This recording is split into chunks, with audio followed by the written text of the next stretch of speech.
All right. I see it recording now. Well, gosh, goodness gracious, here we all are.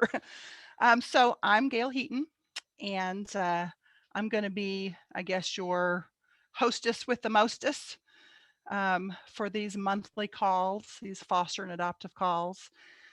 So let me tell you a little bit about myself as it relates to the foster and the adoptive world.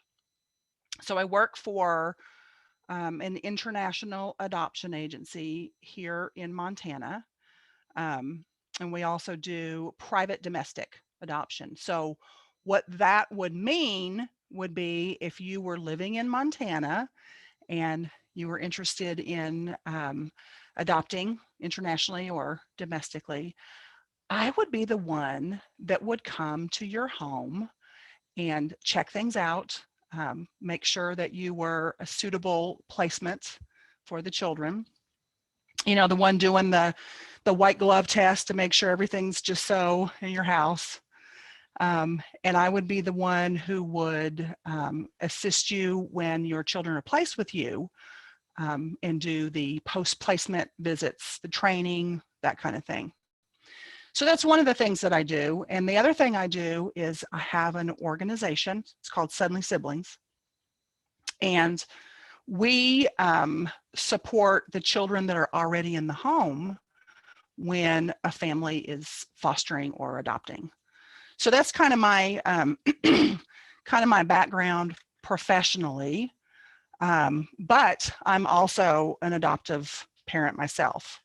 My husband and I have 5 biological children and 2 that we adopted from Russia. And we'll talk a little bit more about them here in a little bit. So we are, let me tell you what you're in for. So these monthly classes, you know, we're not going to talk so much about how to foster and how to adopt, like the paperwork and that kind of thing. Although if you have, you know, questions about that, we can certainly talk about that. But we're more going to talk about parenting children, specifically children who have come from traumatic backgrounds. And each month I'll do a teaching, and usually the class will be an hour, and usually the first half hour will be me teaching. And then the second half will be kind of the practical, putting things into the practical and the question and answers. But today it's different. I'm going to do most of the talking. And I think we'll still have maybe 10, 15, maybe 20 minutes left at the end for questions and answers. But you guys just pretty much just get me today, kind of sharing my heart. We're going to talk about 2 things specifically today, neither of which are necessarily easy things to talk about. We're going to talk about how and why we as parents might need a new lens to look at some of our children's troubling behaviors. And then we're going to talk about attachment a little bit, okay? So I want to start with a scripture from Isaiah 40 that I think kind of sets the tone for knowing that we know we need God in this. So I'll just read it to you. It's Isaiah 40, 28, 31. Do you not know? Have you not heard? The Lord is the everlasting God, the creator of the ends of the earth. He will not grow tired or weary, and his understanding no one can fathom. He gives strength to the weary and increases the power of the weak. Even youths grow tired and weary, and young men stumble and fall. But those who hope in the Lord will renew their strength. They will soar on wings like eagles. They will run and not grow weary. They will walk and not be faint. And that's good news. So let me start out by sharing a parable with you, a little story. So this is a story, maybe you've heard it before. This is the story of the blind man and the elephant. Okay. So there's 6 men who are blind, and they come upon an elephant, and they talk to one another about what they're experiencing. So one man just feels the broadside of the elephant, and he says to everybody, well, elephants are like a smooth wall, right? And his buddy gets a hold of the leg, you know, and he's kind of feeling around there, and he says, no, elephants are like a tree trunk. And then the other guy, he gets a hold of the tip of the trunk of the elephant, and he says, no. Elephants are like snakes, without a doubt. And then there was the one who was holding the end of the tusk, and he said, elephants are like spears. Everybody knows that. And so on and on it goes.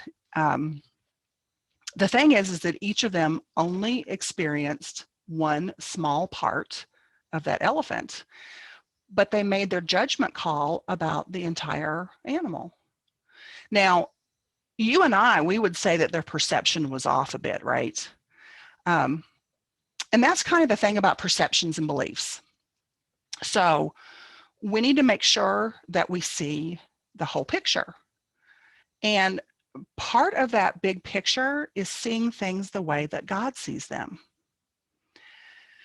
Now, if I had a nickel or a penny for every time when my children were younger that I didn't ask God for his wisdom in parenting, I would have a lot of nickels and I would have a lot of pennies. But I think that you could do better than I did. So let's take this idea, this elephant idea, into our parenting with our foster and our adopted children. And very often our children who fostered and adopted children, because they've come from a background of loss and abuse, neglect, early trauma, often they're our most challenging kids.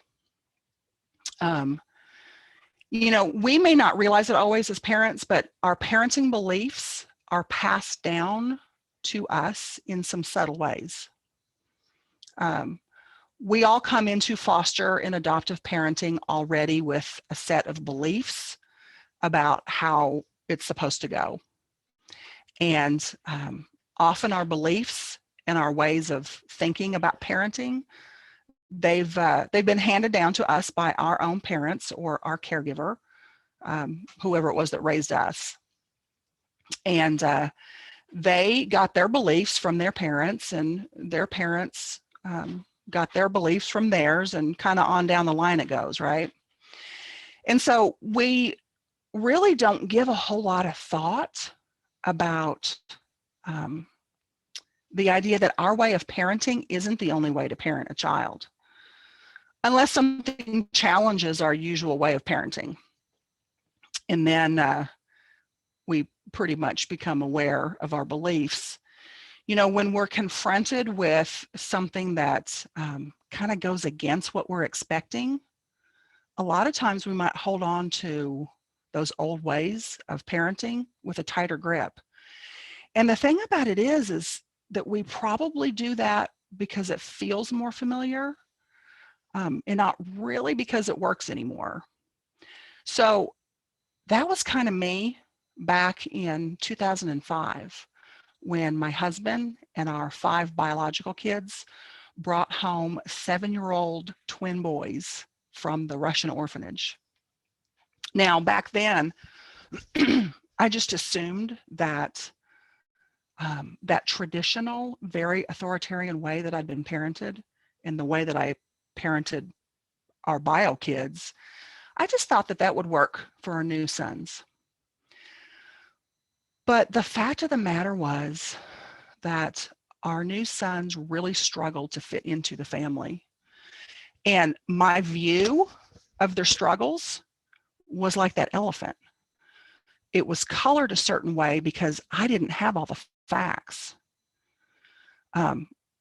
For example, I kind of viewed their big behaviors the way I did for any child. I use words like willful. Well, I didn't use it with them. Like I would not tell them that they were willful, disobedient, but I sure thought it. So I thought words like disobedient, lazy, manipulative, controlling, rebellious. My thought was that kids often chose not to behave for one of those reasons. But then something happened along the way, and in God's mercy to all of us, he prompted me to look at the latest research on parenting kids from trauma.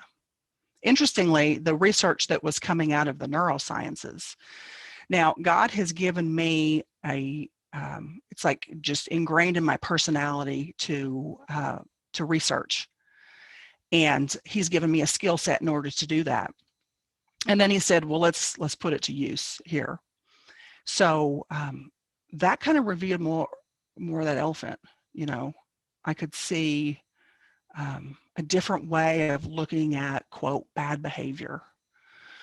You know, there's so much research that's available about how early traumatic experiences impact kids in negative ways. I mean, it was no wonder that my husband and I, the things that we were doing wasn't working with our sons. It was actually counterproductive. It was counterproductive to what they really needed because we didn't really know what they really needed. And so maybe you're in that same situation.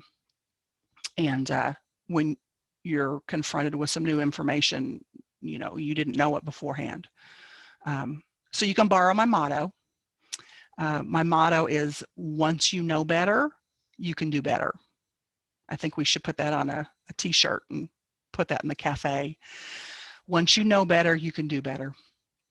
So we now know that kids from hard beginnings need a lot more nurturing and more connection with us than they need more discipline and structure, especially in the beginning when they're just learning to trust you. Now, later today, we're going to be talking about the attachment cycle in a little greater detail. But what you're going to need to do is you're going to need to take this broken attachment cycle of theirs and, with God's help, start it up again. We now know to look for the need behind the behavior. So let me explain what that means, because that's another great catchphrase. See the need behind the behavior. Okay, so if willful disobedience and being lazy, attention seeking, controlling, rebellion, if that wasn't the cause for my son's misbehaviors, then I needed to look someplace else. And what I found was that my son's early trauma, before we even met them, held them captive, held them prisoner. In a great sense, they were slaves to it. They needed to be set free, not given more rules right away. Now, with the way I'm describing that, maybe that's taking you, like it did me, to the story of the Israelites in slavery and how God chose to treat them. I mean, we're in Exodus, right? So that's kind of a duh. God chose to treat them a certain way to take them from slavery all the way to Mount Sinai. Now, understand that Mount Sinai represents house rules. And there was a long process to take them from slavery to the foot of Mount Sinai. And we parents need to have the same trajectory for our kids. So I had another mantra, and you can borrow this one too. If my child could do better, he would do better. Let me say it again. If my child could do better, he would do better. Well, that was absolutely revolutionary for me, because I was taught that I needed to be strict on the kids so they don't get away with anything. Now that came from a place of love, but what children whose attachment cycle was hijacked in the early years, what they need are skills of good behavior, not a fear-based external motivation to behave well without the heart change. And if we think about the story of God in Israel, there's so many examples of things that God did with them to help them with their heart change, right? The other thing to remember is that often your child won't know how to behave anyway, so she needs to be taught how to, which may sound strange, but. And even if she does know how, her little body could be in such a state of fear from past trauma that she just can't follow through with what she wanted to do. Now, next month, we're going to talk specifically about that. We're going to talk about the role of fear in these big behaviors and how we as parents can disarm that fear state and bring what we call felt safety to them. So we need to see the whole elephant. We need to see the elephant, all of it, in order to see that our kids need our help and to see what specific help that they need. So those big behaviors or the acting out, I want you to look at it. I want you to look at it differently. I want you to look at the fits, the temper tantrums, the screaming rages as language of an unmet need, okay? So that acting out behavior is language of an unmet need. When their behavior is the elephant, we need to look beyond just that part that we're holding on to. Now, at the core of our parenting worldview, I think really needs to be this idea that connection is the most important thing we can offer our child. God created us to connect to Him and to one another. You can learn to guide your child's behavior while at the same time maintaining an emotional connection with them. Or in many of our cases, building that connection up from the ground up, from ground zero. That was a completely new lens for me, and it may be for you too. For those of you who are fostering or have adopted children with histories of trauma, abuse, neglect, the challenges of parenting these precious children can be enormous. Maybe your child is acting out in ways that frighten you. Maybe you sense this emotional distance. Many parents aren't aware of this, but researchers say that behavioral problems can be clear symptoms of attachment problems. So attachment is something that's important to talk about because the quality of parent-child attachment predicts success in life. So we need to see that whole elephant before we make judgment calls about how to describe it to others. And when our kids' big behaviors is that elephant in the room, we need to make sure that we've gotten a hold of the whole thing. Those of you who have had a chance to watch Simi's parenting class for February, you will know that she had so many wonderful words of wisdom to share. And one of the things was the star breathing technique. And if you haven't watched it yet or haven't listened to it yet, I recommend you do because it's a phenomenal lesson on parenting. So we're going to take that star technique and we're going to use it several times in the rest of this class today. So just kind of as a review, STAR, S-T-A-R, stands for smile, take a deep breath, and relax.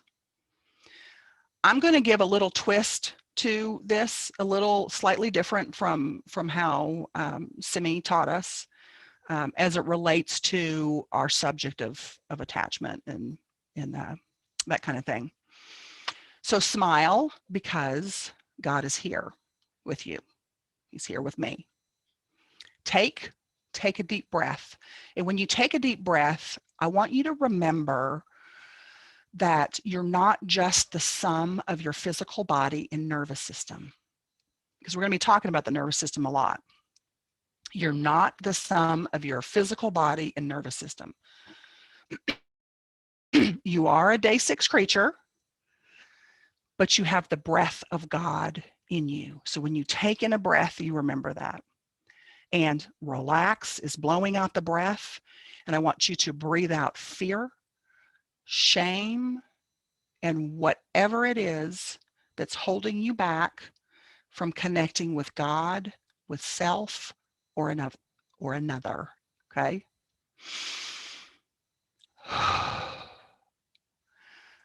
I'm going to teach you a Hebrew word. Devachut. Devachut. I am not pronouncing it right, but I am pronouncing it like a English-speaking, born and raised Southerner. It's a Hebrew word that means attached or clinging or cleaving. We're going to kind of snuggle in with this word for the rest of the class today. So attached, clinging, cleaving, ultimately to God. Ultimately to God.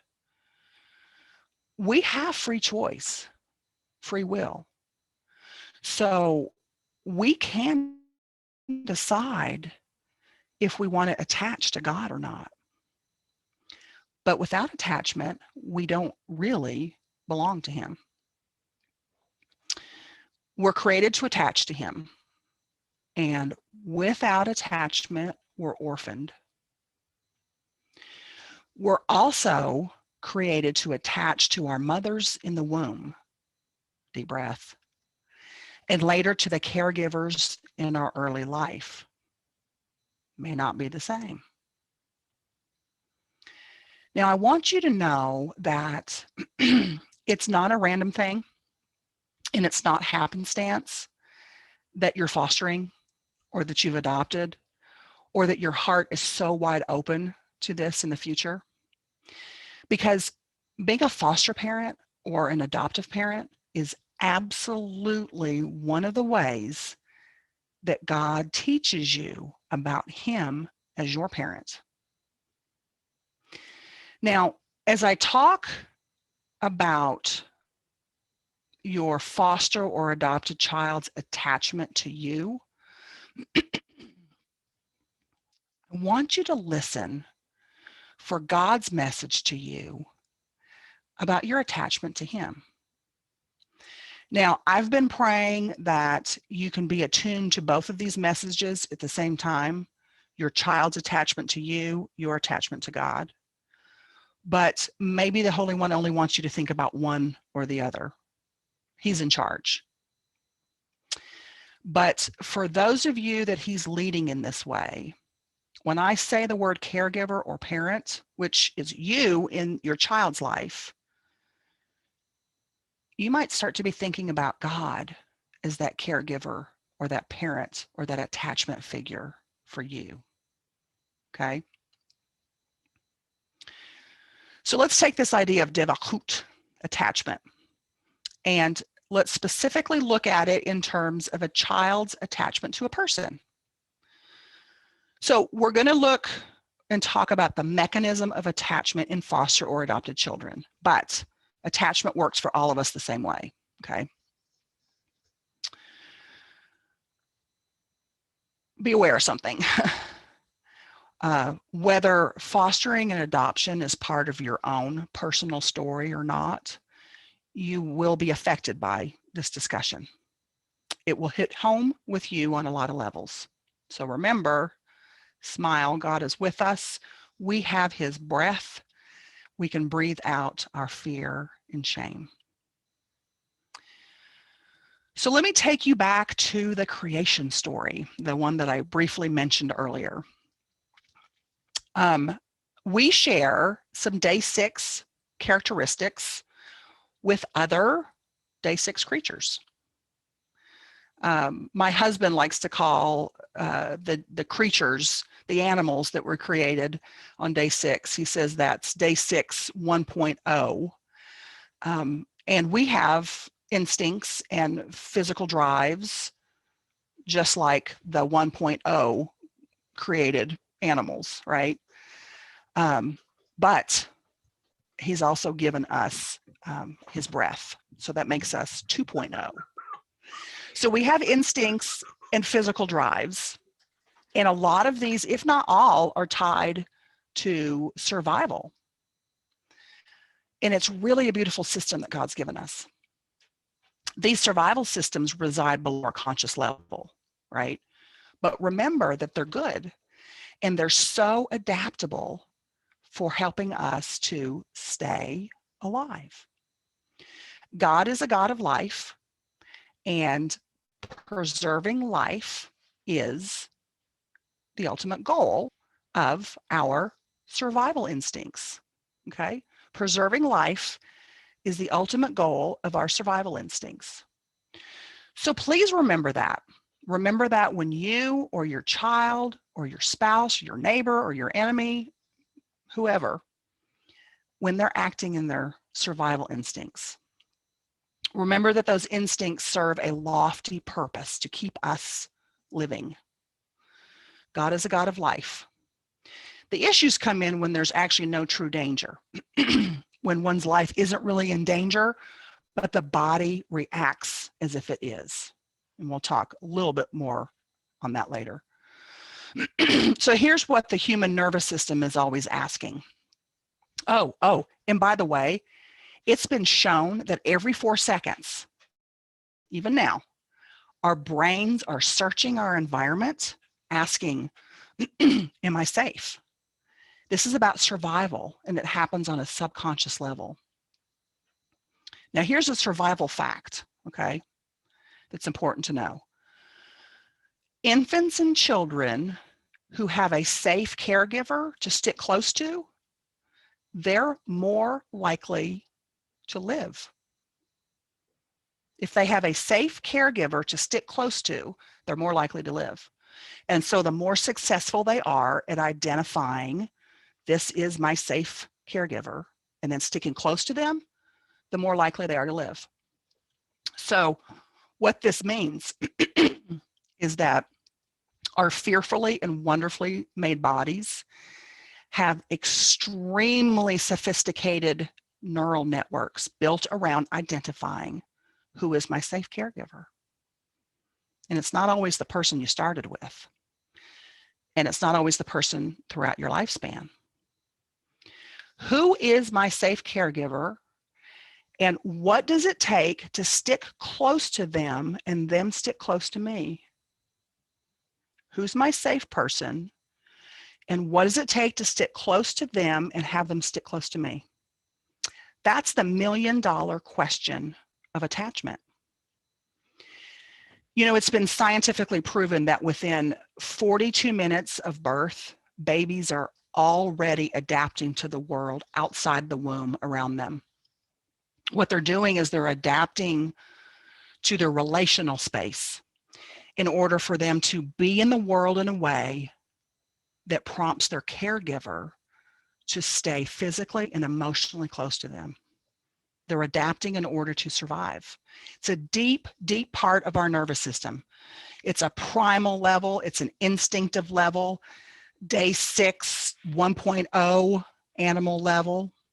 But remember, God said it was good. So don't feel shame for your survival instincts and don't shame your children for theirs.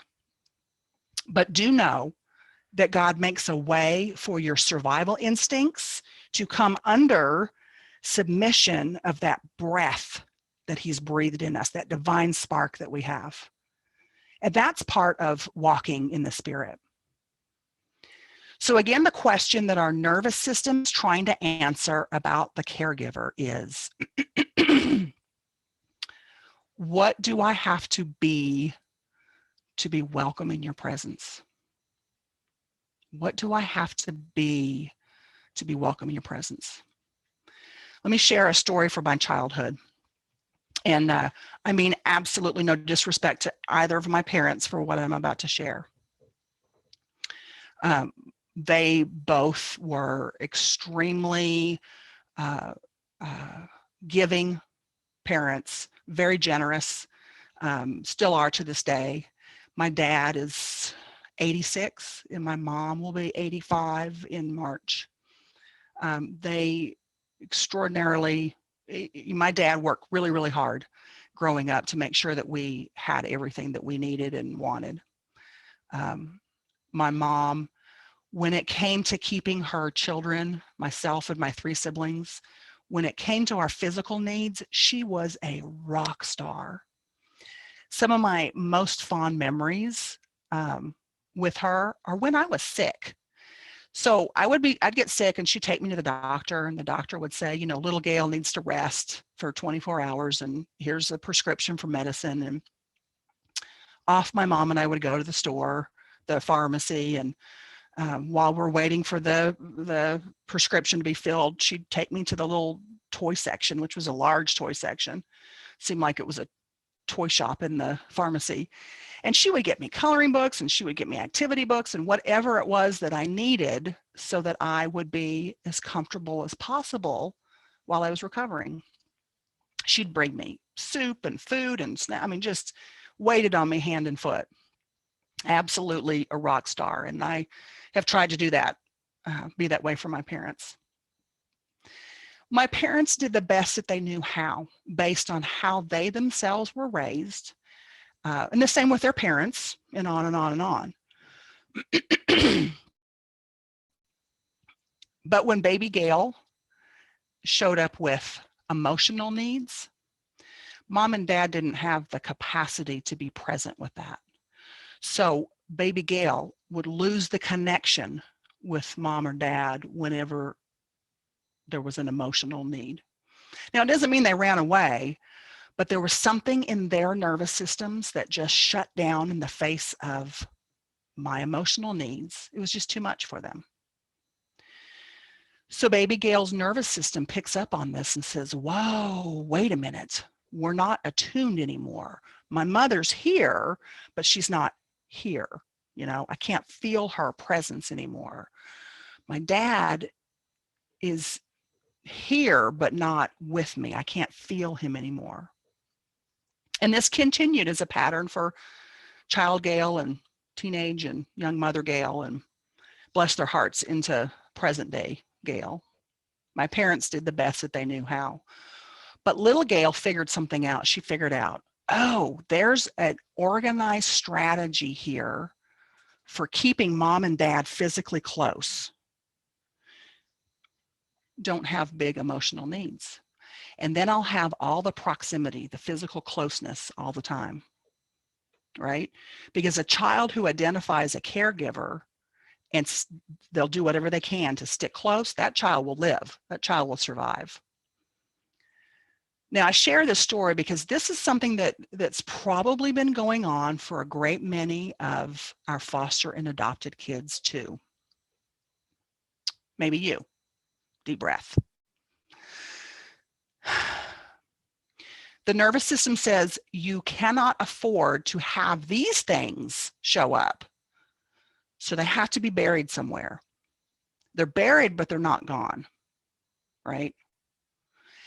They show up in big behaviors sometimes. Now, again, this is what the nervous system needed to do to meet that instinctive drive to maintain physical closeness. The nervous system's job is to find out who is my safe caregiver and what do I need to do, or who do I need to be so they'll stay close. Now, how this can manifest in a child, there's 100 of different ways. So when you're thinking about how it might show up in your foster or adopted children, you know, probably you're not going to have visibility into those early years because you weren't there. So you'll just see how it shows up in big behaviors, the kind that are really hard to parent through and the kind that are really hard for the child to live through. So ask yourself as a mom, is my child even hearing the signals I'm sending them that I'm a safe attachment figure? Ask what might have gotten in the way so that they don't believe that I'm really safe? Or what got in the way so that they don't know that they can show up as their true, authentic self? Deep breath.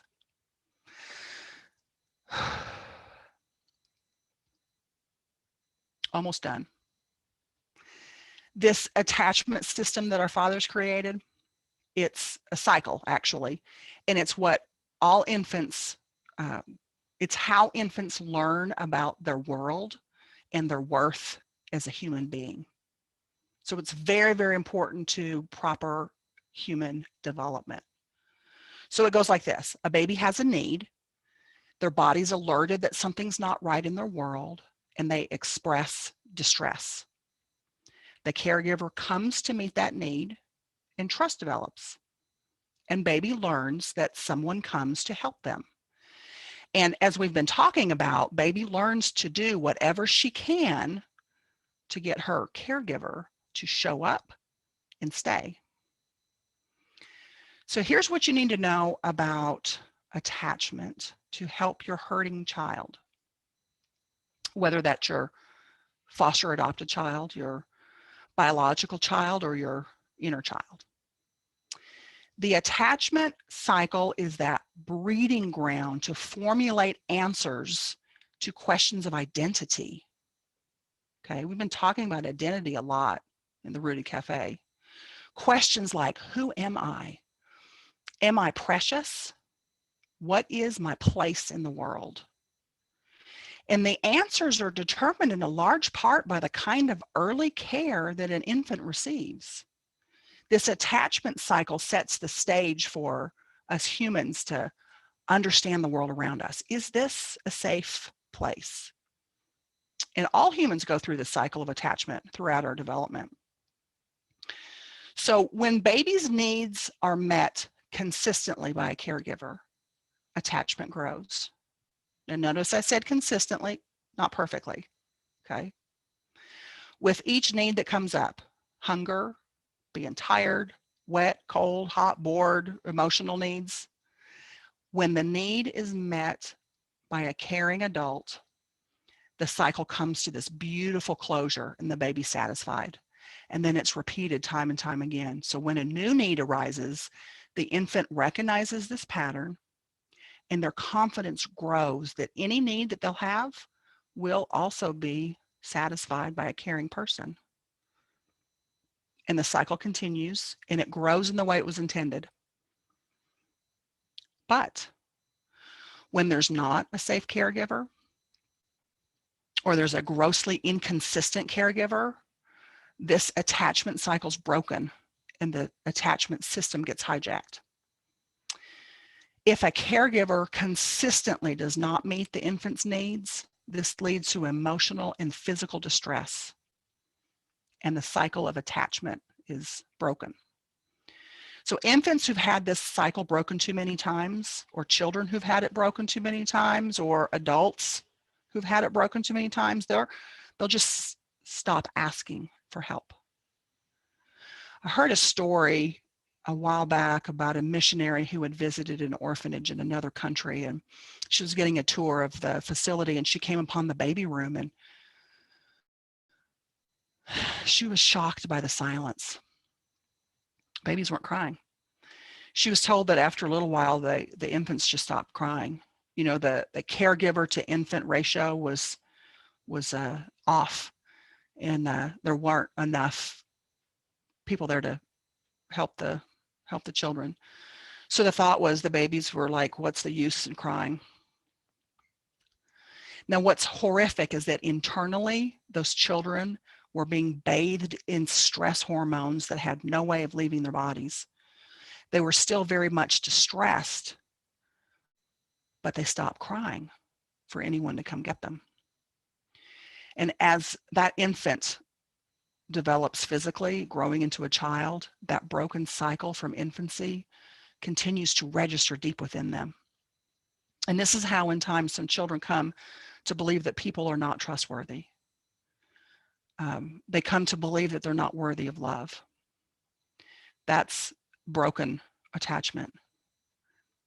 Is that where your children are? Is that where you are? Deep breath. Children with broken attachment they've stopped asking for help, and they may act out due to unmet needs that they can't articulate. The many, many children in the foster care system and those who are available for adoption, they have broken attachment at crucial points in their development. An unattached human is orphaned, whether in reality or not. They have a sense of not belonging to anyone in the world. What is so devastatingly sad about attachment disorder and adoption is that the child has a new family in reality, but they don't feel that attachment. They remain feeling like an orphan. So as we go through our course every month, we're going to be talking about the best interventions for these precious children that will empower you, parent, to complete new cycles of attachment over and over and over again with your child. And you'll be able to show them and not just tell them that when they have a need, they can express it and you will meet that need, and that they can show up as their authentic self. This is the only way that trust develops. Now, as we close today, I want to encourage you to let God into this process with you as the safe caregiver to your child, and let him in as your own safe caregiver to you. So if you feel led, pray this prayer with me in agreement. Abba, Father, you are my safe caregiver. You meet every one of my needs. Everything I need is found in you. Help me to know that there isn't anything I need to do to get you to stay close to me. You already stay close because that is who you are. It doesn't depend on me, even if I don't feel it. Father, thank you for bringing me the children that you have. Thank you for putting it in my heart to care for children who have come from traumatic backgrounds where their deepest needs weren't met. Will you allow me to parent my children as you parent me? Will you bring wholeness and complete those cycles of attachment for them and those in me? Father, help me see the bigger picture. I want everything you're ready to give me. Amen.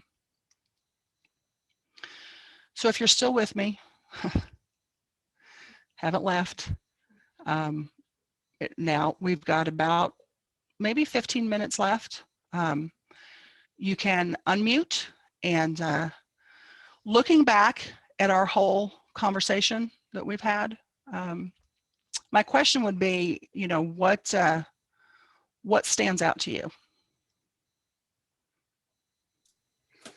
I'm going to hop in because I thought for me, I'm like, oh, I'm going to help host this, and I was adopted as a child from my father. So I never knew my biological father. So I do know my mother. And so it's interesting that I had not heard the word attachment, didn't dive that deep as a nurse into that part of, psychology at all. But it's interesting after Dr. Robin and then you, all of a sudden I'm hearing this word attachment. And I was reminded when you were talking about this, not just I don't have adopted children, I'm not fostering children, but wow, like we all just need to listen to this for ourselves to deal with our own, that orphan mindset. I know with my husband, when just before the Lord revealed himself personally to him, he would constantly say all the time that he felt like an orphan. And he had a brother and a sister. He was a middle child. It was tragic, horrific childhood, like horrific. And his earliest memory at 3 being beaten with the butt of a gun. So that's his horrific memories for wetting the bed. So in the things that you're saying, it's interesting to me that, well, first of all, before he came to know the Lord, a pastor was randomly sitting with us at a restaurant. It was actually a brewery. Was sitting next to us, and he looked at him. He says, "I have the weirdest thing. I feel like God wants you to know that you're not an orphan." And it was like my husband like cried the whole way home. He didn't really know the Lord. He didn't know the Lord, and that was just weird for him. But it really touched that. And then it wasn't but the next weekend when he revealed himself as his father and how much love he had for him, but he chose to first touch the orphan heart before he saved him. So this, Justin, you talking about this attachment, I realized, wow, how important it is, that our orphan hearts are healed so that we understand how do we have a relationship with a father as our heavenly Father if we don't understand that he's going to be there when we call. So thank you for that. Absolutely. That's amazing. I love that.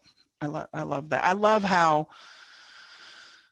I love our Father. I love how he meets us in sometimes the most unlikely scenarios and places, and just that laser focus, like, okay, here's your ouchie spot. I'm going right there, and we don't even realize that was an ouchie spot. And we're like, oh, wow, yeah.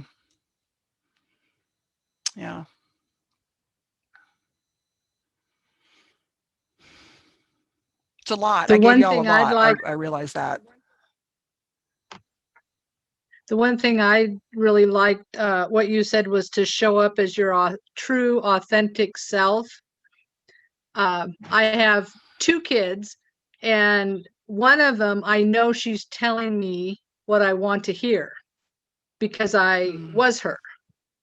And so I tell her all the time, I said, baby, I've been where you've been, and I really want to get to know her and what she thinks. But she's in that cycle of feeling like she has to act a certain way. So, but the Father gave them to me to heal my heart too. So it's a blessing, but absolutely. I want to get to know the real her. And so I really want to learn. I have another one who acts out, his behavior is due to fear. And so it's interesting to see 2 children from the same home responding. And so I'm sure its personality is tied in with that. But I want to be able to teach my children how to show up as their true, authentic self. But then I have to learn that myself. So. Yeah.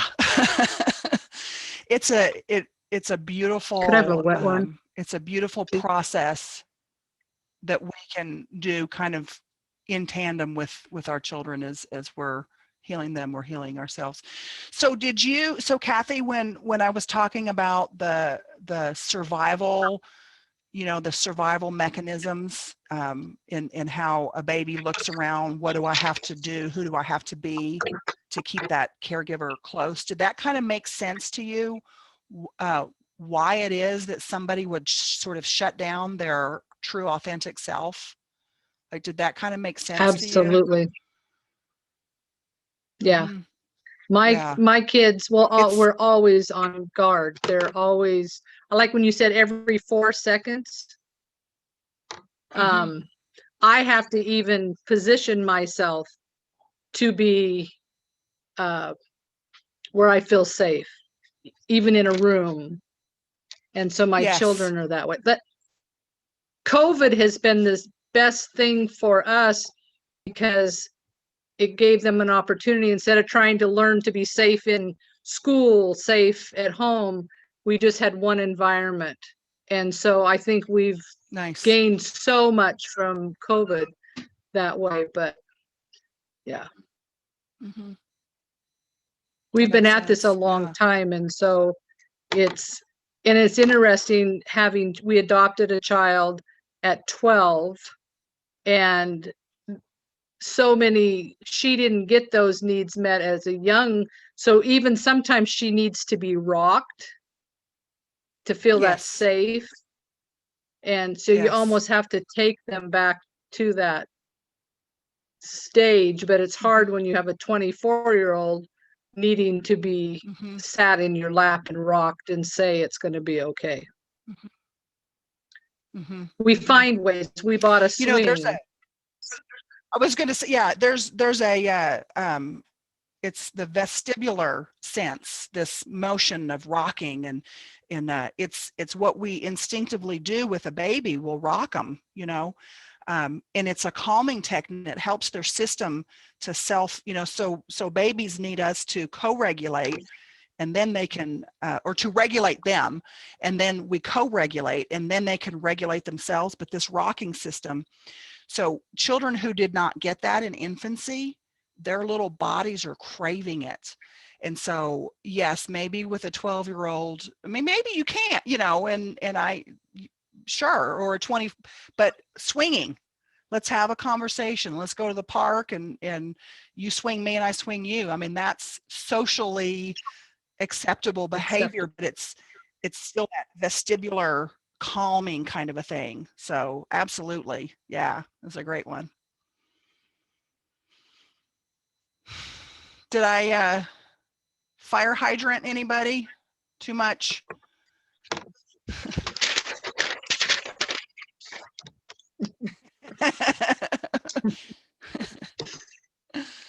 Can you hear me, or is it too loud here? Yeah, I can hear you. It's not too loud. No, I thought it was great. Surprisingly, um, yeah, I think it stuck out, like your story with your parents. I'm like, I was like humbled. I've had done foster care and adoption for years, I guess like 16 and a half years now. But I was like, oh, I'm like that. I can be really, really good at like the serving, but Mm-hmm. emotionally, you know, like emotionally, you can Mm-hmm. just kind of get drained over the years. And I, like Kathy, I adopted my eldest son and first adopted son at 12, and there was no rocking, and there's still no rocking. And now he's got married. He got married super duper fast. He's only 20, but um his wife's really nice, and they have their stuff to work out. But it's still not it's still not how it is with my other four that came younger, you know. So Mm-hmm. that's always humbling. Mm-hmm. Um yeah, so I'm interested to hear your perspective on attachment. I think two out of my five that are adopted, two of them I think actually have RAD, and I've studied a lot on it. So I'm excited for more, just because, yeah, I Yeah, I that's a don't scary have. diagnosis. Yeah. Well, So reactive attachment disorder. Yeah. the Um, pediatrician hasn't like diagnosed it, but hold on one second. Conrad, you need mhm. to leave, please. But one of my sons is great. Um, you know, sorry, I had to wait till he left my room again. He's sick. Yeah, yeah, yeah, yeah. But like he woke me up last week and at like 6 a.m. in the morning because his wrist was broken. Well, obviously his wrist isn't broken, but there's always something. Like, do you know what I mean? And there's just little things like that, like all the Mm-hmm. time. Like, you know what I mean? Mm-hmm. Like, I think I'm choking, and so I had a Mm-hmm. yearly review yesterday again, and I had a new worker in a Canada. We have environmental checks, they're called. So they go through my house and they check everything, like water temperature, everything you could think of. Oh, wow. And Yeah. for my yearly review and my write up, and I've had them a lot, obviously, because I've adopted three and almost four, and then my fifth is a foster. But Mm-hmm. yeah, it's like cut half an orange in half and give half to my 3-year-old bio and half to my 6-year-old foster who should be adopted in about 2 months, but he lost it, right? Mm. In front of her. And, Mhm. Mhm. you Mhm. know, and she's like, oh, Mhm. it's just fetal alcohol. And then I'm like, you know, it's actually not, because I have one that has that too. And yeah, so I just kind of jumped on this call just because Mhm. I'm like, you know what? I want to learn more. I'm pregnant with my 12th. So Good. Bioli I'll have now unexpectedly 3 and under, because I'm old. I'm almost 41. Wow. But yeah, and he's gone crazy, like crazier. Yeah. Yeah. And he Yeah. had 2 failed adoptions, and then I found out that he was staying Mm. 2 weeks before I birthed my 3-year-old, so my decisions weren't made around him. You know, so Right. yeah, it's just an Yeah. interesting it's an interesting It's a journey, and beautiful life. Yeah. you Yeah. think I Well, should I'm know glad because you I have a 20-year-old, uh, but then I'm humbled. I've got to be uh, more emotional and exactly. maybe hug and rock You know, more, which is hard when you're pregnant and you have a 3-year-old and a first 2-year-old. off, yeah, and I'm glad you hopped on, and I love that. Let me, we I want to respect everybody's time, so with this we'll need to wrap it up. But I do want to say this, and I'm glad that you brought up my story. Um, I it's not always been easy for me to be vulnerable and talk about my story, and the way I was brought up, and the subtle hint there in talking about how my parents weren't there for me emotionally. The punchline is neither was I for my kids.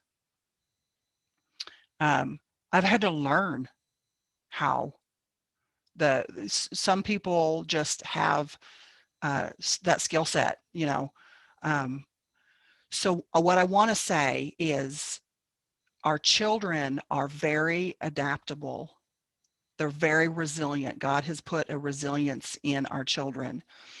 And when we, in the course of us parenting our children, and usually our children that come from traumatic backgrounds, in the course of us parenting them, we will realize that we've had some parenting deficits. We will realize that for some of us, the emotional needs of our children scares us to death. Well, you heard my story of why, right? Um, but we can learn that. We can pour into them. Um, my motto, we're going to get t-shirts. Once you know better, you can do better.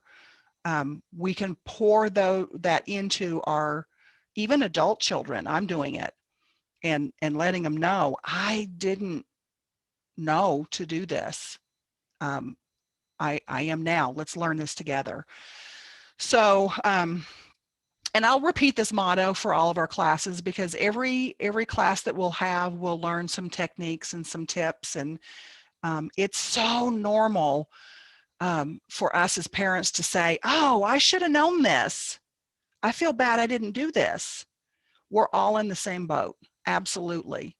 Once you know better, you can do better. And our children, we'll talk about this in another lesson. We'll talk about the importance of what I call rupture and repair, but we'll have to save that for another lesson. Um, I I hate to shut it off. If there's anybody that has something that you really are would like to share, um, let's maybe one more person if they Can want you to. share with us for those that are fostering and adopting and they're bringing children in, how can it's sudden, is it suddenlysiblings.org or .net.com? Yeah, so you gotta do the www in front of it. So you gotta do www.suddenlysibs.com. And that's specifically, so those resources are specifically for children who have been in the home first when you then foster or adopt. And it could be your foster or adopted or biological child. Right. So. And you guys you can go check out on Amazon too. You can just type her name in, Gail Heaton, and you're going to see, you have three different manuals for different age levels for kids, so that at different age levels with helping them through the process as they become their suddenly siblings, and how do they handle these new kids in the house. Yeah. So next month we'll talk about felt safety. We'll talk about fear, and we'll talk about how we can have God strategically target those fear areas in our children and in ourselves to help us overcome fear. So I guess that's it, everybody. Great. We will see. Thanks for hanging in there. Are we doing this once a month with you, Gail? Yeah, we're going to do it once a month. One time a month. So we guys got, and so next time what you guys can do also is you can go to gail.therootedcafe@gmail.com. You can send questions to Gail there as well, or you can message her over in Slack. You guys can, ask her questions directly. Now you know who she is, other than the amazing brain behind all of our blogs and the Parsha points and the words of the week. So yeah, you have contact with her now to reach out to her and ask her questions personally. So cool. Yeah. Blessings, guys. Stay warm. Right, everybody. See ya. Thank you, Gail.